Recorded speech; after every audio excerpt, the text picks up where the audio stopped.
చాలామంది సువార్తను అంగీకరించిన తర్వాత మెడపెట్టి బయటకు గెంటబడ్డారు. నా ఆస్తిలో నీకు చిల్లుగవ్వలేదు, ఇక నా తరువాత ఆస్తి నేను అయితే ఏ ట్రస్ట్ కన్నా రాసేసుకుంటాను, ఎవరికైనా ఇచ్చేస్తాను, కానీ నీకు మాత్రం ఇంత నయా పైసా కూడా ఇవ్వను అన్నప్పుడు వాళ్ళు ఏమన్నారు?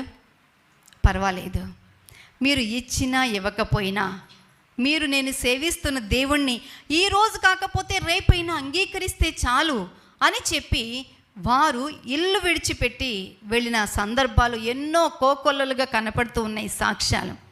మనలో కూడా కొంతమంది లేరా? ఆస్తిని తృణప్రాయముగా చేసుకుని ప్రభువుని అంగీకరించిన వారు లేరా? ఆలోచించండి.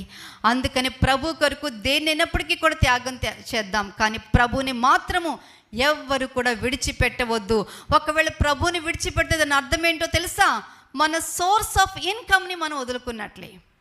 అందుకని దేవుని మాత్రము విడిచిపెట్టకుండా దేవునికి ప్రథమ ఫలములతో మన దేవుని గౌరవించినప్పుడు సమృద్ధి అయిన దీవెనలతో మన దేవుడు మనల్ని గౌరవిస్తాడట.